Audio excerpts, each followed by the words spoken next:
Frankenstein by Mary Shelley. Public domain book means I can read it publicly, legally. Thank you to Penargil Public Library in Pennsylvania for lending me the book. Chapters 5 to 8. It was on a dreary night of November that I beheld the accomplishment of my toils. With an anxiety that almost amounted to agony, I collected the instruments of life around me that I might infuse a spark of being into the lifeless thing that lay at my feet. It was already 1 in the morning. The rain pattered dismally against the panes, and my candle was never burnt out. When, by the glimmer of the half-extinguished light, I saw the dull yellow eye of the creature open, it breathed hard, and a convulsive motion agitated its limbs. How can I describe my emotions at this catastrophe, or how I delineate the wretch whom with such infinite pains and care I had endeavoured to form? His limbs were in proportion, and I had selected his features as beautiful. Beautiful, great God! His yellow skin scarcely covered the work of muscles and arteries beneath. His hair was of a lustrous black and flowing, his teeth of a pearly whiteness, but these luxuriances only formed a more horrid contrast with his watery eyes that seemed almost of the same colour as the dun white sockets in which they were set, his shrivelled complexion and straight black lips. The human accidents of life are not so changeable as the feelings of human nature. I had worked hard for nearly 2 years for the sole purpose of infusing life into an inanimate body. For this I had deprived myself of rest and health. I had desired it with an ardour that far exceeded moderation. But now that I had finished, the beauty of the dream vanished, and breathless horror and disgust filled my heart. Unable to endure the aspect of the being I had created, I rushed out of the room and continued a long time traversing my bedchamber, unable to compose my mind to sleep. At length lassitude succeeded to the tumult I had before endured, and I threw myself on the bed in my clothes, endeavouring to seek a few moments of forgetfulness, but it was in vain.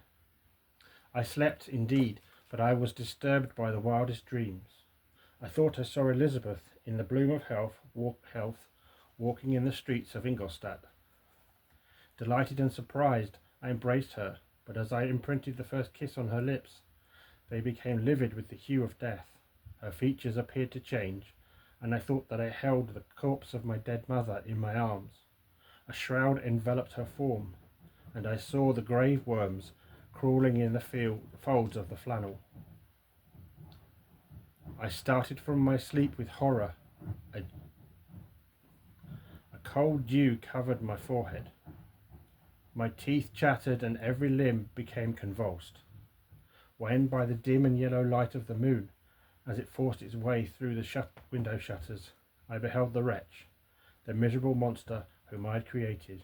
He held up the curtain of the bed, and his eyes, if eyes they may be called, were fixed on me.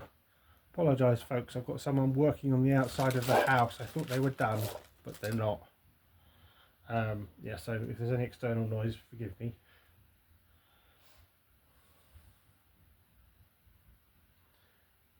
His jaws opened and he muttered some inarticulate sounds, while a grin wrinkled his cheeks. He might have spoken, but I did not hear. One hand was stretched out, seemingly to detain me, but I escaped and rushed downstairs. I took refuge in the courtyard belonging to the house which I inhabited, where I remained during the rest of the night, walking up and down in the greatest agitation, listening attentively, catching and fearing each sound, as if it were to announce the approach of the demoniacal corpse to which I had so miserably given life. Oh, no mortal could support the horror of that countenance. A mummy again endued with animation could not be so hideous as that wretch. I had gazed on him while unfinished. He was ugly then, but when those muscles and joints were rendered capable of motion, It became a thing such as even Dante could not have conceived.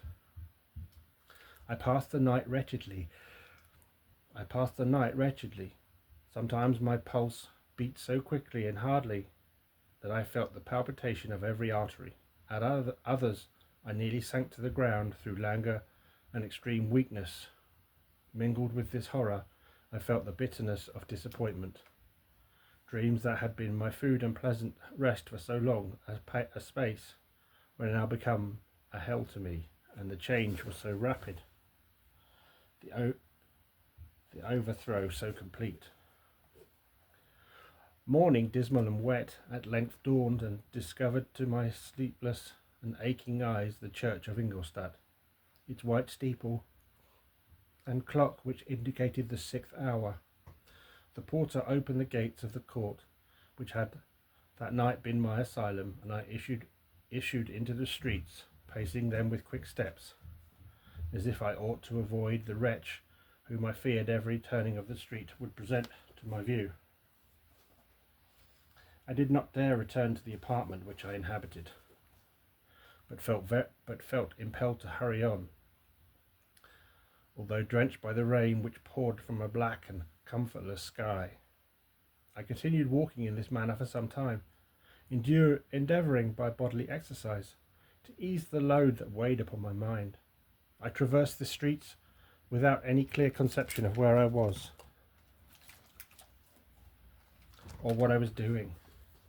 My heart palpitated in the sickness of fear, and I hurried on with irregular steps, not daring to look about me, like one who on a lonely road doth walk in fear and dread, and having once turned round, walks on, and turns no more his head, because he knows a frightful fiend doth close behind him. The book is quoting Coleridge's Ancient Mariner. Continuing thus, I came at length opposite to the inn at which the various diligences and carriages usually stopped. Here I paused. I knew not why, but I remained some minutes with my eyes fixed on a coach that was coming toward me from the other end of the street. As I drew nearer, I observed that it was the Swiss diligence. It stopped just where I was standing, and on the door being opened, I perceived Henry Clerval, who, on seeing me, instantly sprung out. "My dear Frankenstein," exclaimed he, "how glad I am to see you! How fortunate that you should be here at the very moment of my alighting!" Nothing could equal my delight on seeing Clerval. His presence brought back to my thoughts my father, Elizabeth, and all those scenes of home so dear to my recollection. I grasped his hand, and in a moment forgot my horror and misfortune. I felt suddenly, and for the first time during many months, calm and serene joy. I welcomed my friend, therefore, in the most cordial manner, and we walked towards my college. Clerval continued talking for some time about our mutual friends, and his own good fortune in being permitted to come to Ingolstadt. "You may easily believe," said he, "how great was the difficulty to persuade my father that all necessary knowledge was not comprised in the noble art of bookkeeping. And indeed I believe I left him incredulous to the last, for his constant answer to my unwearied entreaties was the same as that of the Dutch schoolmaster and the vicar of Wakefield. I have 10,000 florins a year without Greek. I eat heartily without Greek." But his affection for me at length overcame his dislike of learning, and he had permitted me to undertake a voyage of discovery to the land of knowledge. "It gives me the greatest delight to see you, but tell me how you left my father, brothers, and Elizabeth." A sip of tea.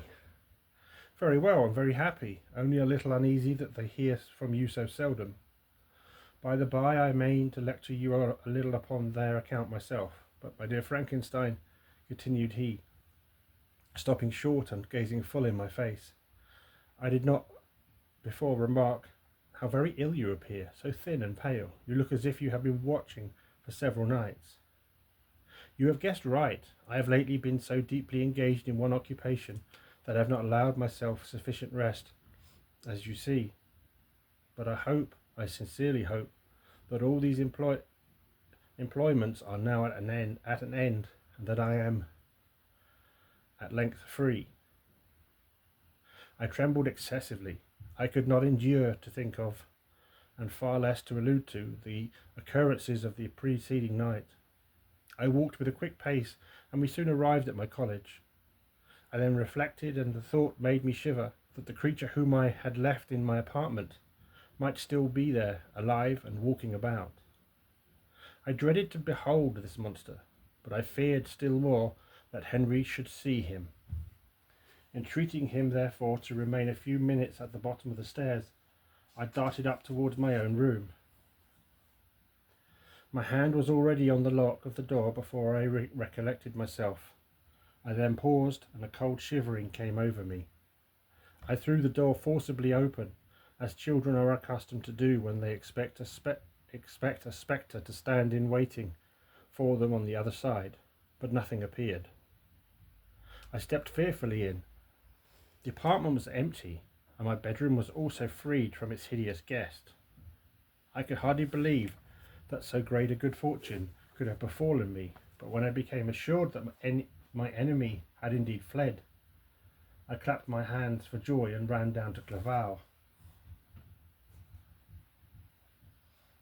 We ascended into my room, and the servant presently brought breakfast, but I was unable to contain myself. It was not joy only that possessed me. I felt my flesh tingle with excessive sensitiveness, and my pulse beat rapidly. I was unable to remain for a single instant in the same place. I jumped over the chairs, clapped my hands, and laughed aloud. Clerval at first attributed my unusual spirits to joy on his arrival, but when he observed me more attentively, he saw a wildness in my eyes, a wildness for which he could not account, and my loud, unrestrained, heartless laughter frightened and astonished him. "My dear Victor," he cried, "what for God's sake is the matter? Do not laugh in that manner. How ill are you? How ill you are! What is the cause of all this?" "Do not ask me," cried I, putting my hands before my eyes, for I thought I saw the dreaded spectre glide into the room. "He can tell. Oh, save me, save me!" I imagined that the monster seized me. I struggled furiously and fell down in a fit. Poor Clerval! What must have been his feelings? A meeting which he anticipated with such joy, so strangely turned to bitterness. But I was not the witness of his grief, for I was lifeless, and did not recover my senses for a long time. This was the commencement of a nervous fever which confined me for several months. During all that time, Henry was my only nurse. I afterwards learned that, knowing my father's advanced age and unfitness for so long a journey, and how wretched my sickness would make Elizabeth, he spared them this grief by concealing the extent of my disorder. He knew that I could not have a more kind and attentive nurse than himself, and firm in the hope he felt of my recovery, he did not doubt that instead of doing harm, he performed the kindest act that he could towards them. But I was in reality very ill, and surely nothing but the unbounded and unremitting attentions of my friend could have restored me to life. The form of the monster on whom I had bestowed existence was forever before my eyes, and I raved incessantly concerning him. Doubtless my words surprised Henry. He at first believed them to be the wanderings of my disturbed imagination, but the pertinacity with which I continually recurred to the same subject persuaded him that my disorder indeed owed its origin to some uncommon and terrible event. By very slow degrees, and with frequent relapses that alarmed and grieved my friend, I recovered. I remember the first time I became capable of observing outward objects with any kind of pleasure. I perceived that the fallen leaves had disappeared, and that the young buds were shooting forth from the trees that shaded my window. It was a divine spring, and the season contributed greatly to my convalescence. I felt also sentiments of joy and affection revive in my bosom. My gloom disappeared, and in a short time I became as cheerful as before I was attacked by the fatal passion. "Dearest Clerval," exclaimed I, "how kind, how very good you are to me! Thus this whole winter, instead of being spent in study, as you promised yourself, has been consumed in my sick room. How shall I ever repay you? I feel the greatest remorse for the disappointment of which I have been the occasion. But you will forgive me. You will repay me entirely if you do not discompose yourself, but get as well as fast as you can, and since you appear in such good spirits, I may speak to you on one subject, may I not?" I trembled. One subject? What could it be? Could he allude to an object on whom I dared not even think? "Compose yourself," said Clerval, who observed my change of colour. "I will not mention it if it agitates you, but your father and cousin would be very happy if they received a letter from you in your own handwriting. They hardly know how ill you have been, and are uneasy at your long silence." "Is that all, my dear Henry? How could you suppose that my first thoughts would not fly towards those dear, dear friends whom I love and who are so deserving of my love? If this is your present temper, my friend, you will perhaps be glad to see a letter that has been lying here some days for you. It is from your cousin, I believe." Clerval then put the following letter into my hands. It was from my own Elizabeth. "My dearest cousin, you have been ill, very ill, and even the constant letters of dear kind Henry are not sufficient to reassure me on your account. You are forbidden to write, to hold a pen, yet one word from you, dear Victor, is necessary to calm our apprehensions. For a long time I have thought that each post would bring this line, and my persuasions have restrained my uncle from taking a journey to Ingolstadt. I have prevented his encountering the inconveniences and perhaps dangers of so long a journey. Yet how often have I regretted not being able to perform it myself.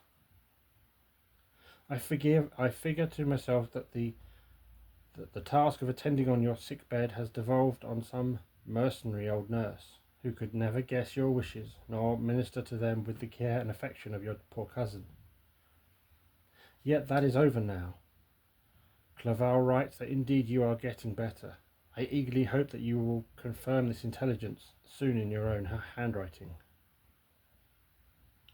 Get well and return to us. You will find a happy, cheerful home and friends who love you dearly. Your father's health is vigorous, and he asks but to see you, but to be assured that you are well, and not a care will ever cloud his benevolent countenance. How pleased you would be to remark the improvement of our Ernest. He is now 16, and full of activity and spirit.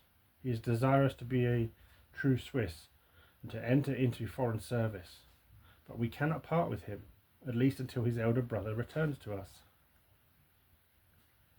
My uncle is not pleased with the idea of a military career in a distant country, but Ernest never had your powers of application. He looks upon study as an odious fetter. His time is spent in the open air, climbing the hills or rowing on the lake. I fear that he will become an idler unless we yield the point and permit him to enter on the profession which he has selected.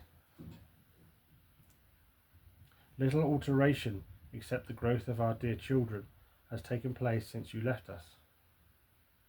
The blue lake and snow-clad mountains, they never change. And I thought our placid home and our contented hearts are regulated. I think our placid home and our contented hearts are regulated by the same immutable laws. My trifling occupations take up my time and amuse me, and I am rewarded for any exertions by seeing none but happy, kind faces around me. Since you left us, but one change has taken place in our little household. Do you remember on what occasion Justine Moritz entered our family?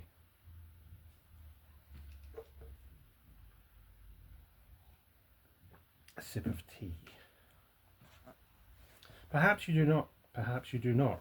I will relate her history. Therefore, in a few words. Madame Moritz, her mother, was a widow with 4 children, of whom Justine was the third. This girl had always been the favourite of her father, but through a strange perversity her mother could not endure, and after the death of Monsieur Moritz, treated her very ill. My aunt observed this, and when Justine was 12 years of age, prevailed on her mother to allow her to live at our house. The republican institutions of our country have produced simpler and happier manners than those which prevail in the great monarchies that surround it. Hence there is less distinction between the several classes of its inhabitants, and the lower orders, being neither so poor nor so despised, their manners are more refined and moral. A servant in Geneva does not mean the same thing as a servant in France and in England. Justine, thus received in our family, learned the duties of a servant, a condition which, in our fortunate country, does not include the idea of ignorance and a sacrifice of the dignity of a human being. Justine, you may remember, was a great favourite of yours, and I recollect you once remarked that if you were in an ill humour, one glance from Justine could dissipate it, for the same reason that Ariosto gives concerning the beauty of Angelica. She looked so frank-hearted and happy. My aunt conceived a great attachment for her, by which she was induced to give her an education superior to that which she had at first intended. This benefit was fully repaid. Justine was the most grateful little creature in the world. I do not mean that she made any professions. I never heard one pass her lip, but you could see by her eyes that she almost adored her protectress. Although her disposition was gay, and in many respects inconsiderate, yet she paid the greatest attention to every gesture of my aunt. She thought her the model of all excellence, and endeavoured to imitate her phraseology and manners, so that even now she often reminds me of her. When my dearest aunt died, everyone who was too much occupied in their own grief to notice poor Justine. When my dearest aunt died, everyone was too much occupied in their own grief to notice poor Justine, who had attended her during her illness with the most anxious affection. Poor Justine was very ill, but other trials were reserved for her. One by one her brothers and sisters died, and her mother, with the exception of her neglected daughter, was left childless. The conscience of the woman was troubled. She began to think that the deaths of her favourites was a judgment from heaven to chastise her partiality. She was a Roman Catholic, and I believe her confessor confirmed the idea which she had conceived. Accordingly, a few months after your departure for Ingolstadt, Justine was called home by her repentant mother. Poor girl! She wept when she quitted her house. She was much altered since the death of my aunt. Grief had given softness and a winning mildness to her manners, which had before been remarkable for vivacity. Nor was her residence at her mother's house of a nature to restore her gaiety. The poor woman was very vacillating in her repentance. She sometimes begged Justine to forgive her unkindness, but much oftener accused her of having caused the deaths of her brothers and sister. Perhaps fretting at length threw Madame Moritz into a decline which at first increased her irritability, but she is now at peace for ever. She died on the first approach of cold weather at the beginning of this last winter. Justine has returned to us, and I assure you I love her tenderly. She is very clever and gentle, and extremely pretty. As I mentioned before, her mien and her expressions continually remind me of my dear aunt. I must say also a few words to you, my dear cousin, of little darling William. I wish you could see him. He is very tall for his age, with sweet, laughing blue eyes, dark lashes, and curling hair. When he smiles, 2 little dimples appear on each cheek, which are rosy with health. He has already had 1 or 2 little wives, but Louisa Biron is his favourite, a pretty little girl 5 years of age. Now, dear Victor, I dare say you wish to be indulged in a little gossip concerning the good people of Geneva. The pretty Miss Manfield has already received the congratulatory visits on her approaching marriage with a young Englishman, John Melbourne, Esquire. Her ugly sister Manon married Monsieur du Villard, the rich banker, last autumn. Your favourite schoolfellow, Louis Manoir, has suffered several misfortunes since the departure of Clerval from Geneva, but he has already recovered his spirits and is reported to be on the point of marrying a very lively, pretty Frenchwoman, Madame Tavernier. She is a widow and much older than Manoir, but she is very much admired and a favourite with everybody. I have written myself into better spirits, dear cousin, but my anxiety returns upon me as I conclude. Write, dearest Victor, 1 line, 1 word will be a blessing to us. 10,000 thanks to Henry for his kindness, his affection, and his many letters.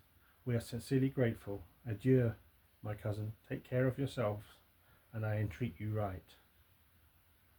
Please write. Elizabeth Lavenza, Geneva, March 18th, 17 Dear, dear Elizabeth, I exclaimed when I had read her letter. I will write instantly and relieve them from the anxiety they must feel. I wrote, and this exertion greatly fatigued me, but my convalescence had commenced and proceeded regularly in another fortnight. Proceeded regularly. In another fortnight I was able to leave my chamber.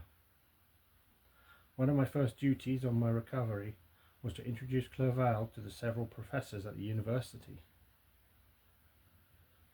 In doing this, I underwent a kind of rough usage, ill befitting the wounds that my mind had sustained. Ever since the fatal night, the end of my labours, and the beginning of my misfortunes, I had conceived a violent antipathy, even to the name of natural philosophy. When I was otherwise quite restored to health, the sight of a chemical instrument would renew all the agony of my nervous symptoms. Henry saw this and had removed all my apparatus from my view. He also changed my apartment, for he perceived that I had acquired a dislike for the room which had previously been my laboratory. But these cares of Clerval were made of no avail when I visited the professors. Monsieur Waldman inflicted torture when he praised, with kindness and warmth, the astonishing progress I had made in the sciences. He soon perceived that I disliked the subject, but not guessing the real cause, he attributed my feelings to modesty, and changed the subject from my improvement to the science itself, with a desire, as I evidently saw, of drawing me out. What could I do? He meant to please, and he tormented me.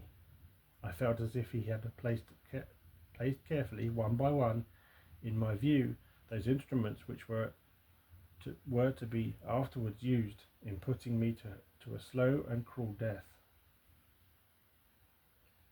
I writhed under his words, yet dared not exhibit the pain I felt. Clerval, whose eyes and feelings were always quick in discerning the sensations of others, declined this subject, alleging in excuse his total ignorance, and the conversation took a more general turn. I thanked my friend from my heart, but I did not speak.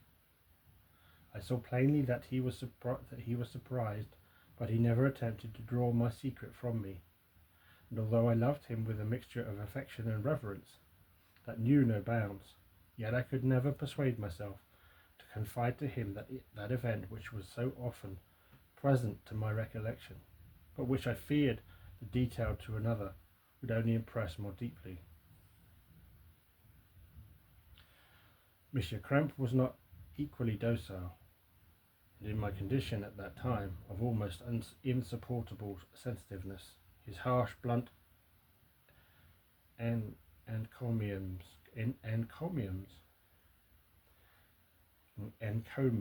gave me even more pain than the benevolent approbation of Monsieur Waldman. The fellow, cried he, why, Monsieur Clerval, I assure you, he outstrips us all. I stare if you please, but it is nevertheless true. A youngster who, but a few years ago, believed in Cornelius Agrippa as firmly as in the Gospel, has now set himself at the head of the university, and if he is not soon pulled down, we shall all be out of countenance. Aye, continued he, observing my face expressive of suffering. Monsieur Frankenstein is modest, an excellent quality in a young man. Young men should be diffident of themselves, you know, Monsieur Clerval. I was myself when young, but that wears out in a very short time. Monsieur Krempe had now commenced an eulogy on himself, which happily turned the conversation from the subject that was so annoying to me.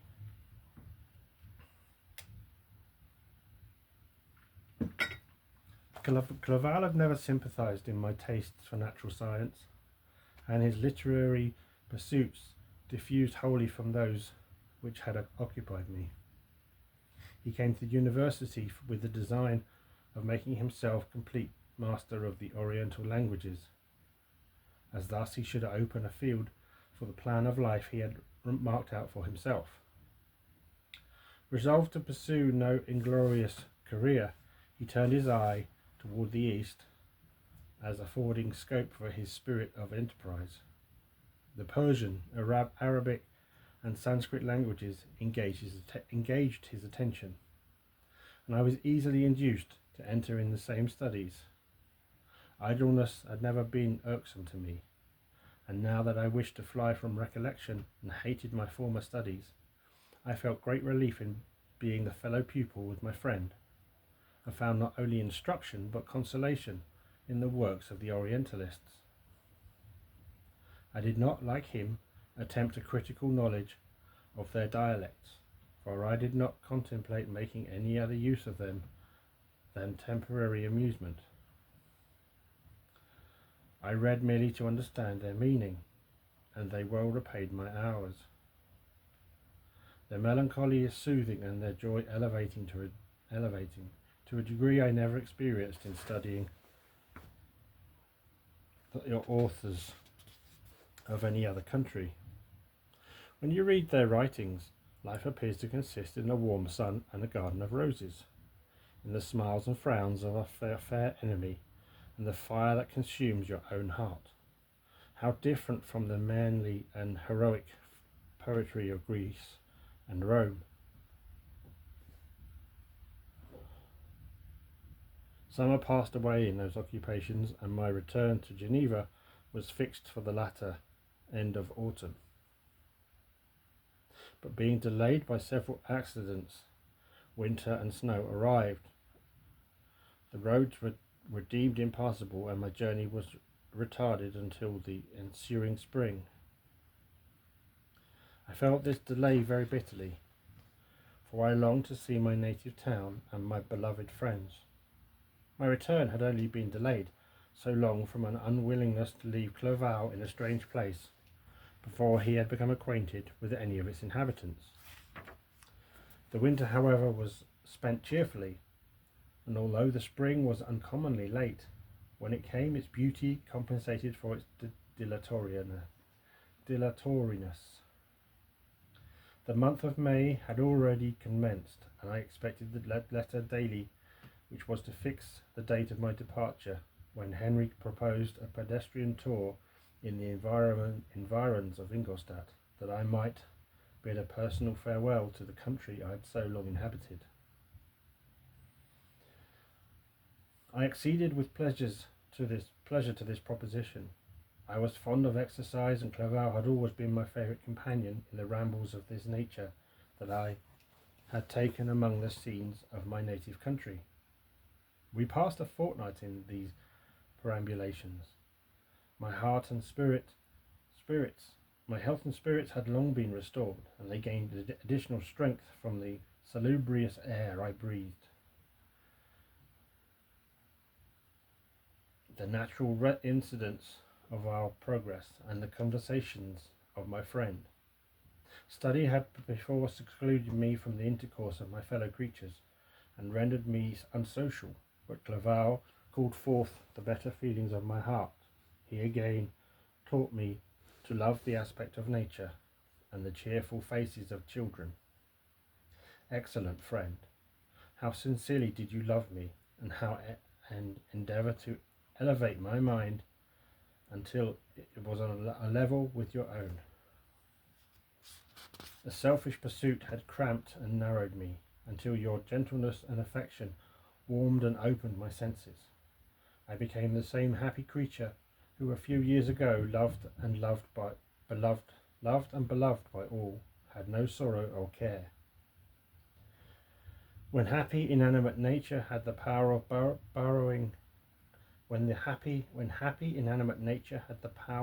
bestowing on me the most delightful sensations, a serene sky and verdant fields filled with ecstasy. The present season was indeed divine. The flowers of spring bloomed in the hedges, while those of summer were already in bud. I was undisturbed by thoughts which during the preceding year had pressed upon me, notwithstanding my endeavour to throw them off with an invincible burden. Henry rejoined in my gaiety, and Cecilia sympathized in my feelings. He exerted himself to amuse me, while he expressed the sensations that filled his soul. The resources of his mind on this occasion were truly astonishing. His conversation was full of imagination, and very often, in imitation of the Persian and Arabic writers, he invented tales of wonderful fancy and passion. At other times he repeated my favourite poems, or drew me out into arguments which he supported with great ingenuity. We returned to our college on a Sunday afternoon. The peasants were dancing, and everyone we met appeared gay and happy. My own spirits were high, and I bounded along with feelings of unbridled joy and hilarity.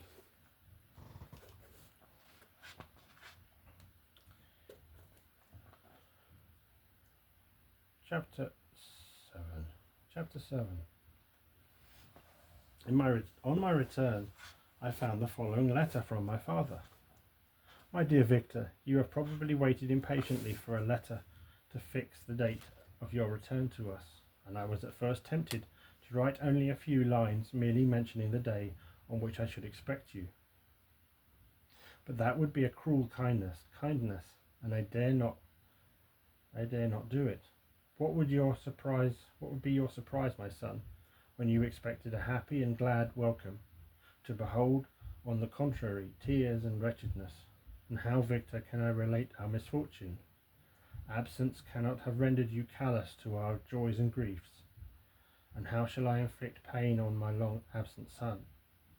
I wish to prepare you for the woeful news, but I know it to be impossible. Even now your eye skims over the page to seek the words which are to convey to you the horrible tidings. William is dead. That sweet child whose smiles delighted and warmed my heart was so gentle yet so gay. Victor, he is murdered. I will not attempt to console you, but will simply relate the circumstances of the transaction. Last Thursday, May 7th, I, my niece, and your two brothers went to walk in Plain Palais. The evening was warm and serene, and we prolonged our walk farther than usual. It was already dusk before we thought of returning. Then we discovered that William and Ernest, who had gone on before, were not to be found. We accordingly rested on a seat until they should return. Presently Ernest came and inquired if we had seen his brother. He said that he had been playing with him, that William had run away to hide himself, and that he vainly sought for him, and afterwards waited for him a long time, but that he did not return. This account rather alarmed us, and we continued to search for him until night fell, when Elizabeth conjectured that he might have returned to the house. He was not there. We returned again with torches, for I could not rest, when I thought that my sweet boy had lost himself and was exposed to all the damps and mist-dews of night. Elizabeth also suffered extreme anguish. About 5 in the morning I discovered my lovely boy, whom the night before I had seen blooming and active in health, stretched on the grass, livid and motionless. The print of the murderer's finger was on his neck. He was conveyed home, and the anguish that was visible in my countenance betrayed the secret to Elizabeth. She was very earnest to see the corpse. At first I attempted to prevent her, but she persisted and entered the room where it lay. Hastily examined the neck of the victim, and clasping her hands, exclaimed, "Oh God, I have murdered my darling child." She fainted and was restored with extreme difficulty. When she again lived, it was only to weep and sigh. She told me that same evening that William had teased her to let him wear a very valuable miniature that she possessed of your mother. This picture is gone, and was doubtless the temptation which urged the murderer to the deed. We have no trace of him at present, though our exertions to discover him are unremitted, but they will not restore my beloved William. Come, dearest Victor, you alone can console Elizabeth. She weeps continually, and accuses herself unjustly as the cause of his death. Her words pierce my heart. We are all unhappy, but will not that be an additional motive for you, my son, to return and be our comforter? Your dear mother. Alas, Victor, I now say, thank God she did not have to witness the cruel, miserable death of her youngest darling. Come, Victor, not brooding thoughts of vengeance against the assassin, but with feelings of peace and gentleness that will heal instead of festering the wounds of our minds. Enter the house of mourning, my friend, but with kindness and affections for those who love you, and not with hatred for your enemies. Your affectionate and afflicted father, Alphonse Frankenstein. Geneva, May 12, 17-. Clerval, who had watched my countenance as I read this letter, was surprised to observe the despair that succeeded to the joy I at first expressed on receiving news from my friends. I threw the letter on the table and covered my face with my hands. "My dear Frankenstein," exclaimed Henry, when he perceived me weep with bitterness, "are you always to be unhappy, my dear friend? What has happened?" I motioned to him to take up the letter, while I walked up and down the room in the extremest agitation. Tears also gushed from the eyes of Clerval as he read the account of my misfortune. "I can offer you no consolation, my friend," said he. "Your disaster is irreparable. What do you intend to do?" "To go instantly to Geneva. Come with me, Henry, to order the horses." During our walk, Clerval endeavoured to say a few words of consolation. He could only express his heartfelt sympathy. "Poor William," said he. Dear loved child, he now sleeps with his angel mother, who that had seen him bright and joyous in his young beauty, but must weep over his untimely loss. To die so miserably, we feel the murderer's grasp. How much more a murderer that could destroy such radiant innocence? Poor little fellow. Only consolation have we. His friends mourn and weep, but he is at rest. The page is over, his sufferings are at an end forever. A sod covers his gentle form, and he knows no pain. He can no longer be a subject for pity. We must reserve that for his miserable survivors. Clerval spoke thus as we hurried through the streets. The words impressed themselves on my mind, and I remembered them afterwards in solitude. But now, as soon as the horses arrived, I hurried into a cabriolet and bade my farewell to my friend. My journey was very melancholy. At first I wished to hurry on, for I longed to console and sympathize with my loved and sorrowing friends. But when I drew near my native town, I slackened my progress. I could hardly sustain the multitude of feelings that crowded into my mind. I passed through scenes familiar to my youth, but which I had not seen for nearly 6 years. How altered everything might be during that time.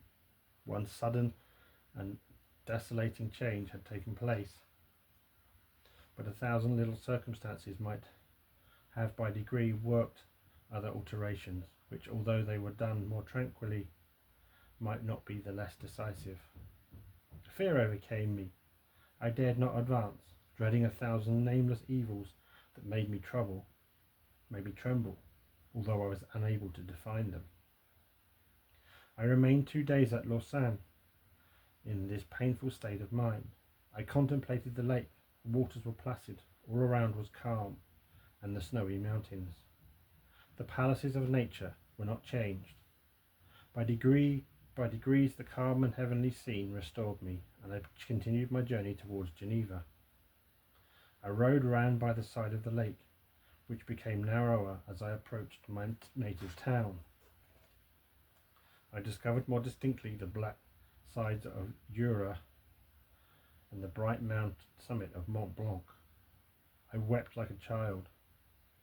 Dear mountains, my own beautiful lake, how do you welcome your wanderer? Your summits are clear, the sky and lake are blue and placid. Is this to prognosticate peace, or to mock at my unhappiness? I fear, my friend, that I shall render myself tedious by dwelling on those preliminary circumstances. But they were days of comparative happiness, and I think of them with pleasure. My country, my beloved country, who but a native can tell the delight I took in again beholding thy streams, thy mountains, and more than all, thy lovely lake. Yet as I drew nearer home, grief and fear again overcame me. Night also closed around me, and when I could hardly see the dark mountains, I felt still more gloomily. The picture appeared a vast and dim scene of evil, and I foresaw obscurely that I was destined to become the most wretched of human beings. Alas, I prophesied truly, and failed only in one single circumstance, that in all the misery I imagined and dreaded, I did not conceive the 100th part of the anguish I was destined to endure. It was completely dark when I arrived at the environs of Geneva. The gates of the town were already shut, and I was obliged to pass the night at Secheron, a village at the distance of half a league from the city.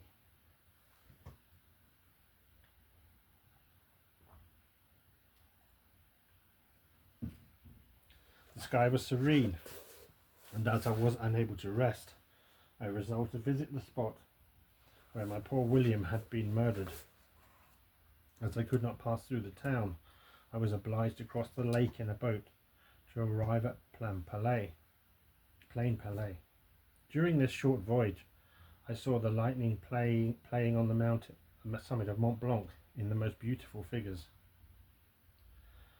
The storm appeared to approach rapidly, and on landing, I ascended a low hill that I might observe its progress.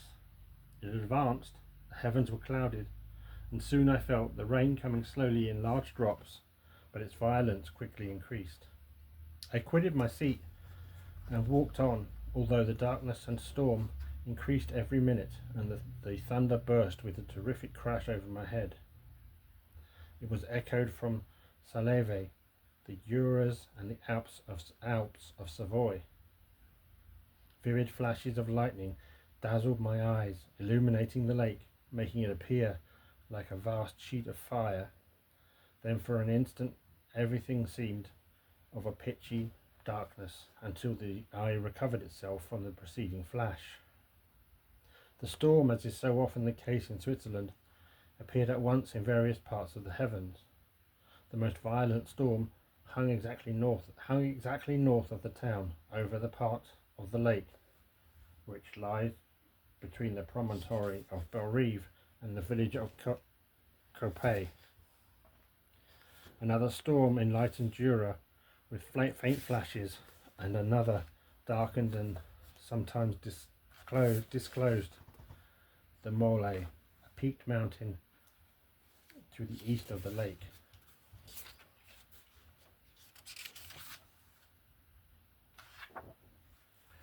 While I watched the tempest, so beautiful yet terrific, I wandered on with a hasty step.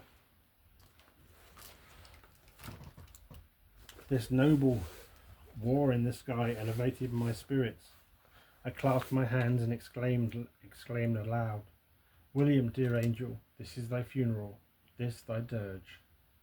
As I said these words, I perceived in the gloom a figure which stole from behind a clump of trees near me.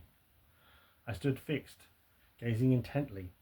I could not be mistaken. A flash of lightning illuminated the object and discovered its shape plainly to me, its gigantic stature and the deformity of his aspect, more hideous than belongs to humanity, instantly informed me that it was the wretch, the filthy demon to whom I had given life. What did he there? Could he be, I shuddered at the conception, the murderer of my brother? No sooner did that idea cross my imagination than I became convinced of its truth. My teeth chattered, and I was forced to lean against a tree for support. The figure passed me quickly, and I lost it in the gloom. Nothing in human shape could have destroyed that fair child. He was the murderer. I could not doubt it. The mere presence of the idea was an irresistible proof of the fact.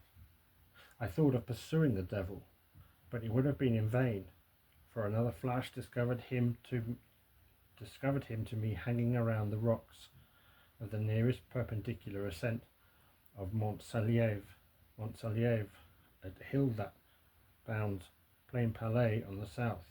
He soon reached the summit and disappeared. I remained motionless.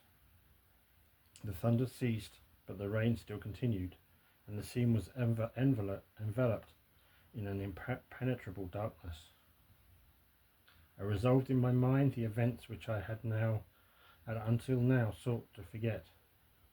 The whole train of my progress towards the creation, the appearance of the work of my own hands, alive at my bedside, its departure. 2 years had now nearly elapsed since the night on which he first received life. And was this his first crime?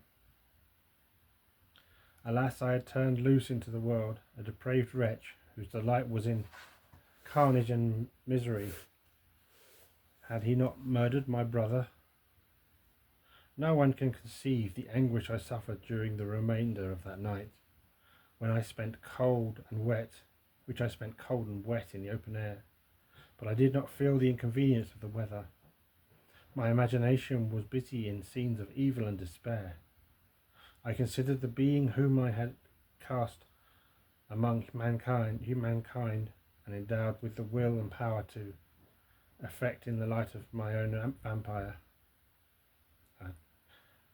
power to effect purposes of horror, such as the deed which he had now done, nearly in the light of my own vampire, my own spirit, let loose from the grave and forced to destroy all that was dear to me. Day dawned, and I directed my steps towards the town. The gates were open, and I hastened to my father's house. My first thought was to discover what I knew of the murderer, and cause instant pursuit to be made. But I paused when I reflected on the story that I had to tell. A being whom I myself had formed and endued with life had met me at midnight among the precipices of an inaccessible mountain. I remembered also the nervous fever with which I had been seized just at the time that I dated my creation, which would give an air of delirium to a tale otherwise so utterly improbable. I well knew that if any other had communicated such a relation to me, I should have looked upon it as the ravings of insanity. Besides, the strange nature of the animal would elude all pursuit, even if I were so far credited as to persuade my relatives to commence it. And then of what use would be pursuit? Who could arrest a creature capable of scaling the overhanging sides of Mount Montsalve?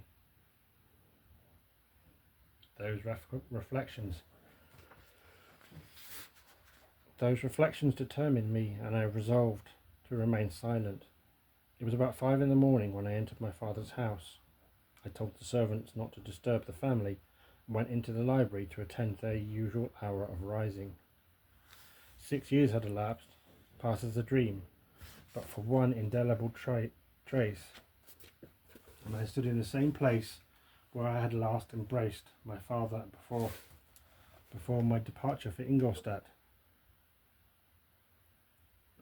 Sip of tea. Beloved and venerable parent, he still remained to me. I gazed on the picture of my mother, which stood over the mantelpiece. It was a historical subject, painted at my father's desire, and represented Caroline Beaufort in an agony of despair, kneeling by the coffin of her dead father. Her garb was rustic and her cheek pale, but there was an air of dignity and beauty that hardly permitted the sentiment of pity. Her garb was rustic and her cheek pale, but there was an air of dignity and beauty that hardly permitted the sentiment of pity. Below this picture was a miniature of William. My tears flowed when I looked upon it. While I was thus engaged, Ernest entered. He had heard me arrive and hastened to welcome me.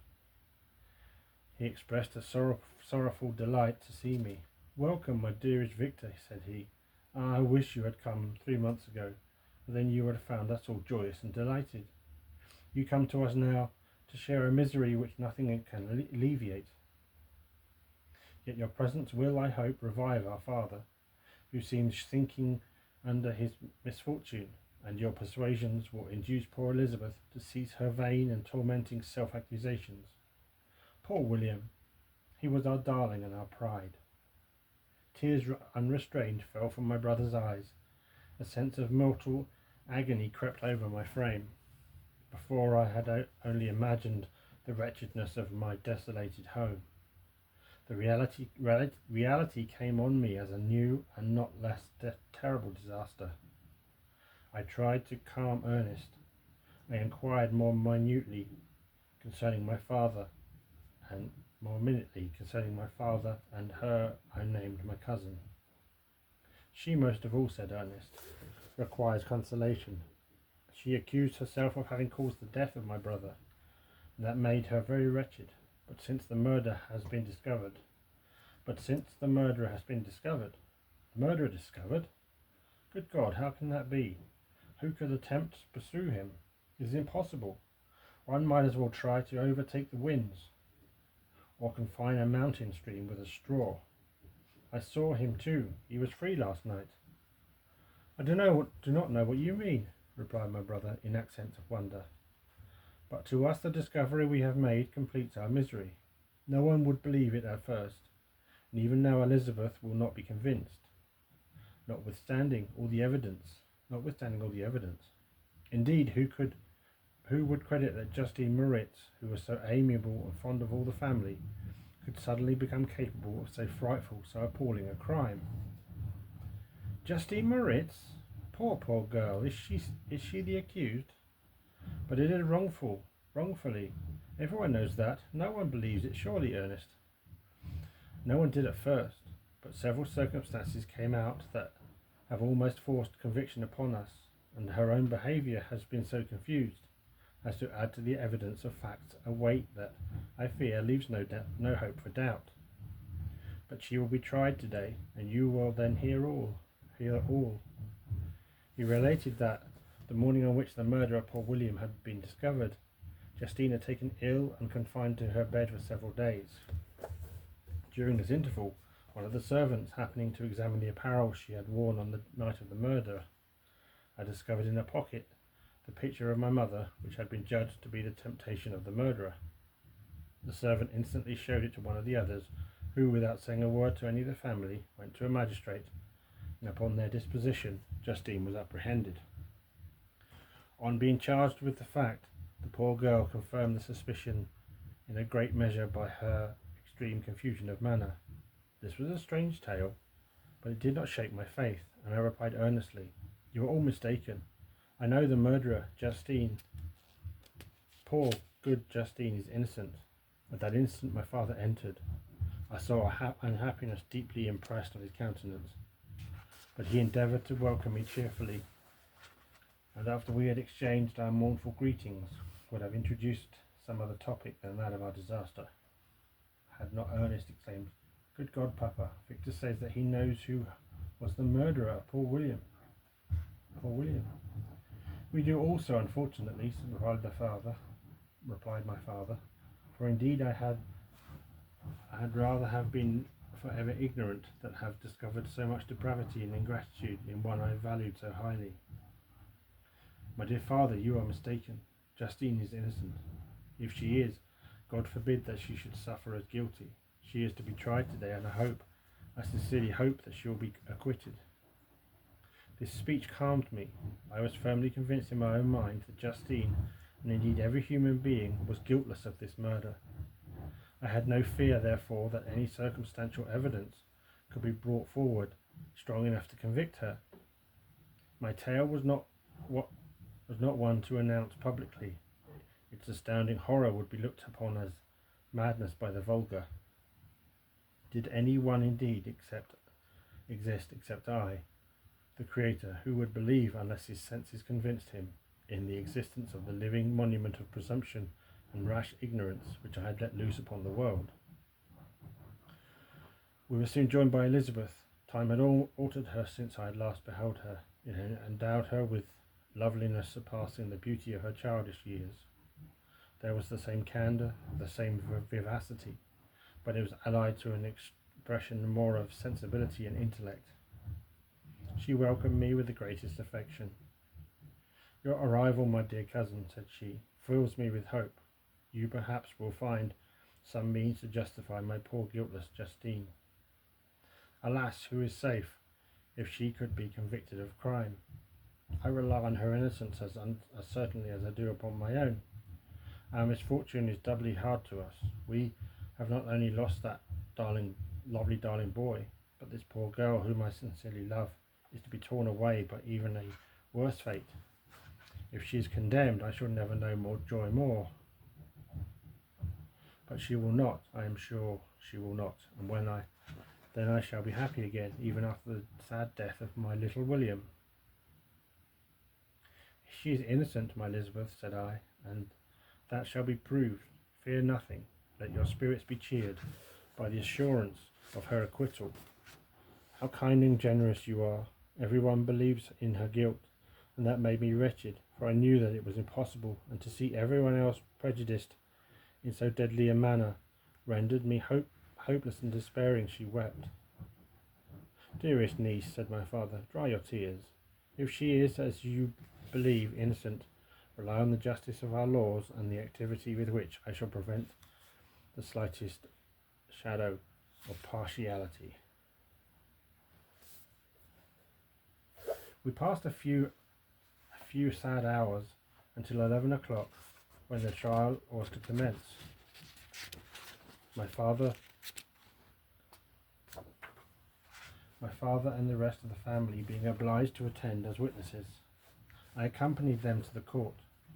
During the whole of this wretched mockery of justice, I suffered living torture. It was to be decided whether the result of my chapter 8, result of my curiosity and lawless devices would cause the death of two of my fellow beings, one a smiling babe, full of innocence and joy, the other far more dreadfully murdered, with every aggravation of infamy that could make the murder memorable in horror. Justine also was a girl of merit, and possessed qualities which promised to render her life happy. Now all was to be obliterated in an ignominious grave, and I the cause. 1,000 times rather would I have confessed myself guilty of the crime ascribed to Justine, but I was absent when it was committed, and such a declaration would have been considered as the ravings of a madman, and would not have exculpated her who suffered through me. The appearance of Justine was calm. She was dressed in mourning, and her countenance, always engaging, was rendered by the solemnity of her feelings exquisitely beautiful. Yet she appeared confident in innocence, and did not tremble, although gazed on and execrated by thousands, for all the kindness which her beauty might otherwise have excited was obliterated in the minds of the spectators by the imagination of the enormity she was supposed to have committed. She was tranquil, yet her tranquillity was evidently constrained, and her confusion had before been adduced as a proof of her guilt. She worked up her mind to an appearance of courage.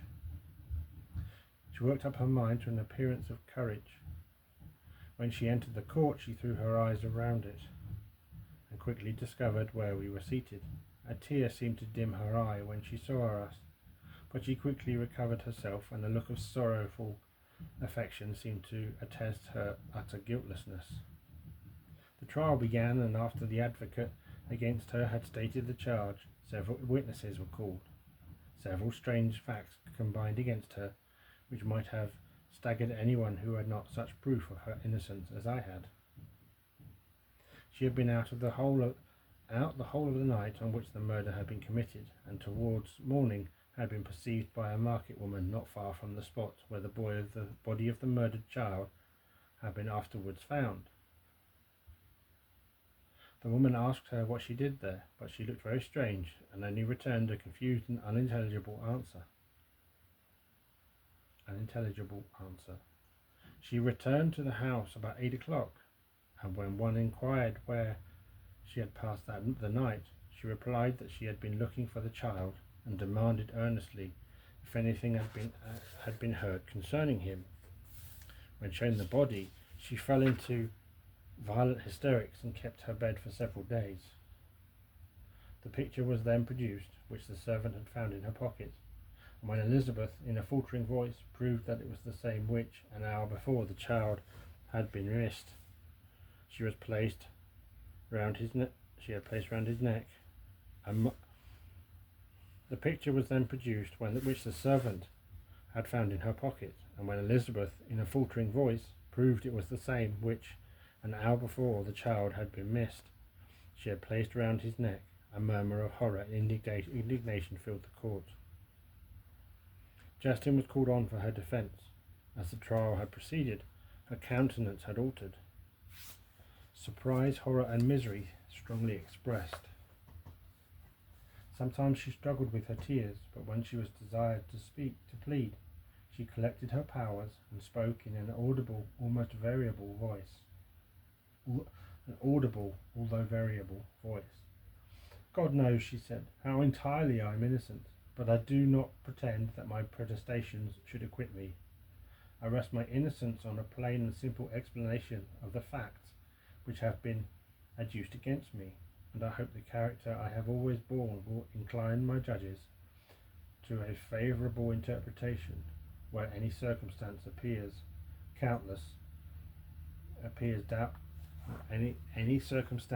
doubtful or suspicious. She then related that, by the permission of Elizabeth, she had passed the evening of the night on which the murder had been committed at the house of an aunt in a village situated about a league from Geneva. On her return at about 9 o'clock, she met a man who asked her if she'd seen anything of the child who was lost. She was alarmed by this account and passed several hours in looking for him when the gates of Geneva were shut, and she was forced to remain several hours of the night in a barn belonging to a cottage, being unwilling to call up the inhabitants, to whom she was well known. Most of the night she spent here watching.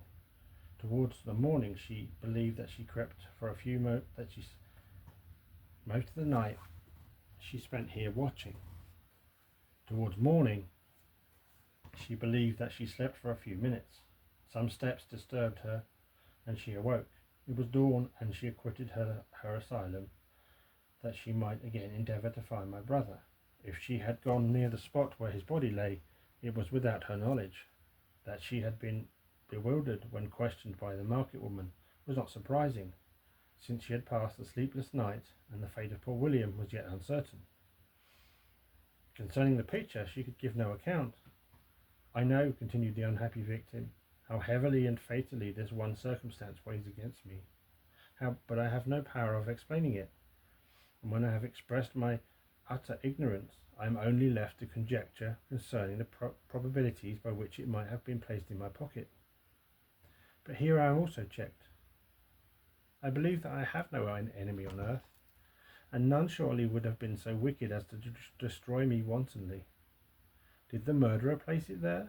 I know of no opportunity afforded him for so doing, or if I had, why should he have stolen the jewel to part with it again so soon? I commit my cause to the justice of my judges, yet I see no room for hope. I beg permission to have a few witnesses examined concerning my character, and their testimony shall not overweigh my supposed guilt. I must be condemned, although I would pledge my salvation on my innocence. Several witnesses were called who had known her for many years, and they spoke well of her, but fear and hatred of the crime of which they supposed her guilty rendered them timorous and unwilling to come forward. Elizabeth sought even this last resource, her excellent dispositions and irreproachable conduct about to fail the accused, when, although violently agitated, she desired permission to address the court.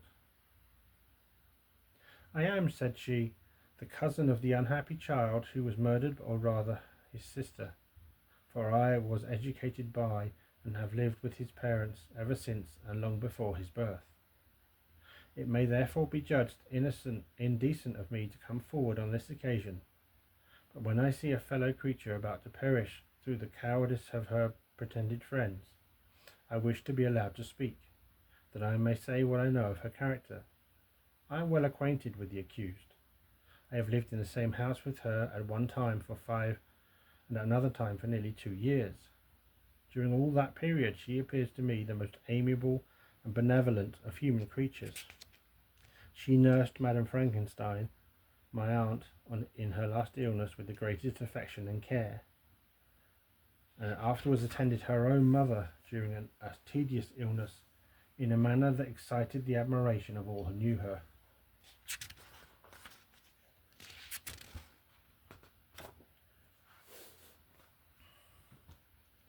After which she again lived in my uncle's house, where she was beloved by all the family. She was warmly attached to the child who was now dead, and acted towards him like a most affectionate mother. For my own part, I do not hesitate to say that, notwithstanding all the evidence produced against her, I believe and rely on her perfect innocence. She had no temptation for such an action. As to the bauble on which the chief proof rests, if she had earnestly desired it, I would have willingly given it to her. So much do I esteem and value her. The murmur of approbation followed Elizabeth's simple and powerful appeal, but it was excited by her generous interference, and not in favour of poor Justine, on whom the public indignation was turned with renewed violence, charging her with the blackest ingratitude. She herself wept as Elizabeth spoke, but she did not answer.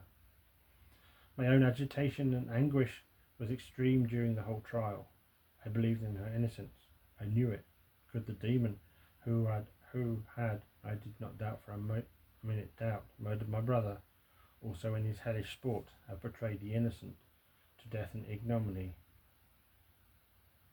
I could not sustain the horror of my situation, and when I perceived that the popular voice and the countenance of the judges had already condemned my unhappy victim, I rushed out of the court in agony. The tortures of the accused did not equal mine. She was sustained by innocence, but the fangs of remorse tore my bosom and would not forego their hold. I passed a night of unmingled wretchedness. In the morning I went to the court. My lips and throat were parched. I dared not ask the fatal question, but I was known, and the officer guessed the cause of my visit. The ballots had been thrown. They were all black, and Justine was condemned. I cannot pretend to describe what I then felt. I have before experienced sensations of horror, and I have endeavoured to bestow upon them adequate expressions, but words cannot convey an idea of the heart-sickening despair that I then endured.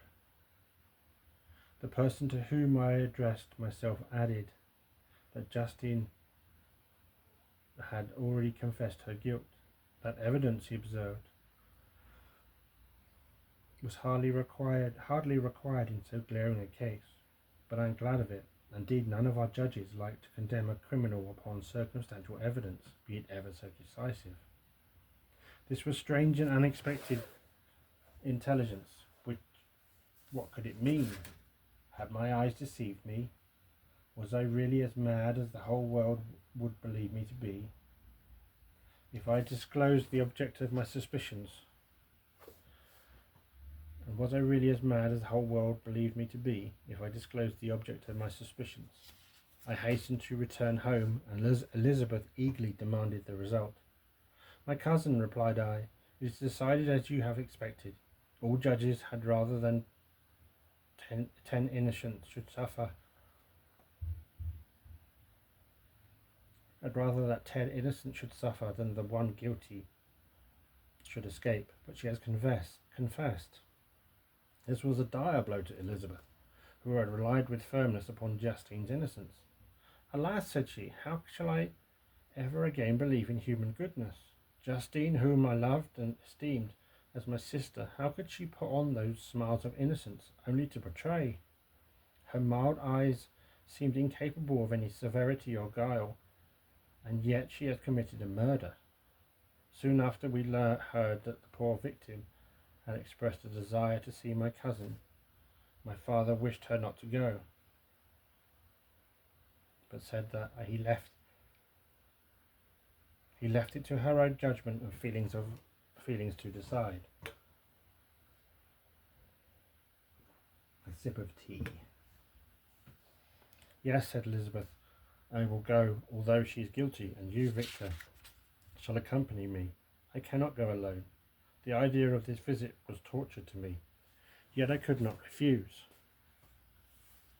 We entered the gloomy prison chamber and beheld Justine sitting on some straw at the farther end. Her hands were manacled and her head rested on her knees.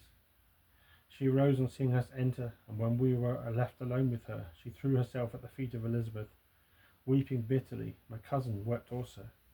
Oh, Justine, said she, why did you rob me of my last consolation? I relied on your innocence, and though I was then very wretched, I was not miserable as I am now.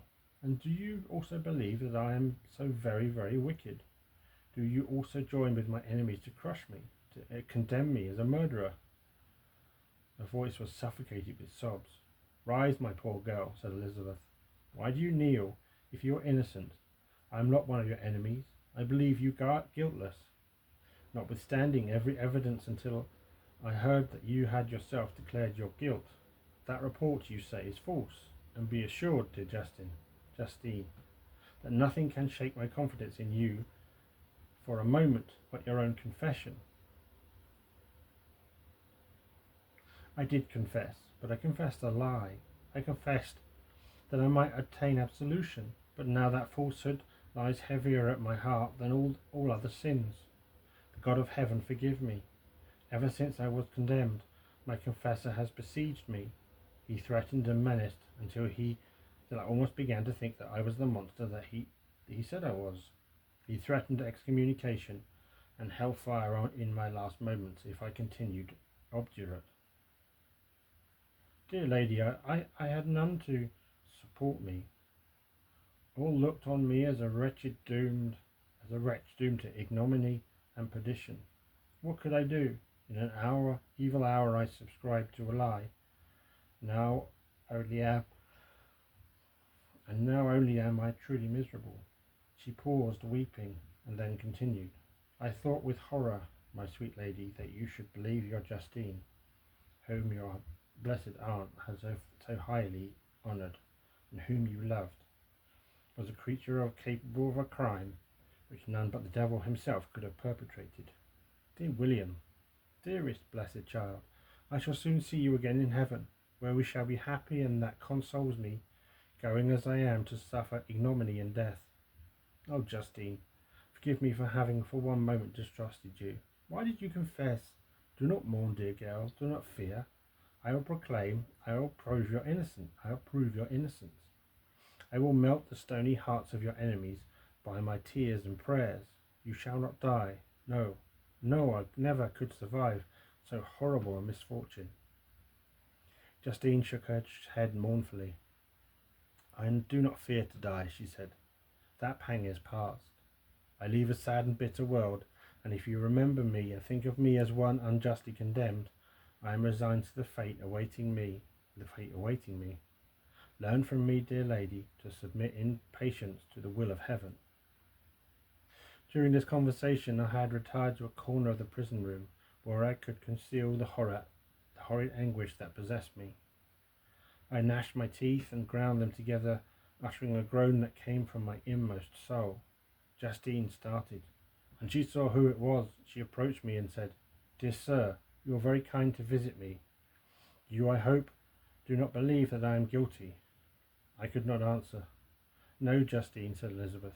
He is more convinced of your innocence than I was. For even when he heard that you had confessed, he did not credit it. I truly thank him. In these last moments, I felt the sincerest gratitude towards those who think of me with kindness. How sweet is the affection of others to such a wretch as I am. It removes more than half my misfortune, and I feel as if I could die in peace now that my innocence is acknowledged by you, dear lady, and your cousin. Thus the poor sufferer tried to comfort others and herself. She indeed gained the resignation she desired, but I, the true murderer, felt the never-dying worm alive in my bosom, which allowed no hope of consolation. Elizabeth also wept and was unhappy, but hers also was the misery of innocence, which, like a cloud that passes over the fair moon, for a while hides but cannot tarnish its brightness. Justine assumed an air of cheerfulness while she with difficulty repressed her bitter tears. She embraced Elizabeth and said in a voice of half-suppressed emotion, Farewell, sweet lady, dearest Elizabeth, my beloved and only friend. May this be the last misfortune that you will ever suffer. Live and be happy and make others so. And on the morrow Justine died. Elizabeth's heartrending eloquence failed to move the judges from their settled conviction in the criminality of the saintly sufferer. My passionate and indignant appeals were lost upon them. When I received their cold answers and heard the harsh, unfeeling reasoning of these men, my purposed avowal died away on my lips. Thus I might proclaim myself a madman, but not revoke the sentence passed upon my wretched victim. She perished on the scaffold as a murderess. From the tortures of my own heart, I turned to contemplate the deep and voiceless grief of my Elizabeth. This was also my doing, and my father's woe and the desolation of that late so smiling home. All was the work of my thrice accursed hands. You wept, unhappy ones. You weep, unhappy ones. But these are not your last tears. Again shall you raise the funeral wail, and the sound of your lamentations shall again and again be heard. Frankenstein, your son, your kinsman, your early much-loved friend, he bids you weep, to shed countless tears, happy beyond his hopes, if thus inexorable fate be satisfied, and if the destruction pause before if the destruction pause before the peace of the grave have succeeded to you and your torments. Thus spoke my prophetic soul, as torn by remorse, horror, and despair, I beheld those I loved spend vain sorrow upon the graves of William and Justine, the first hapless victims to my unhallowed arts.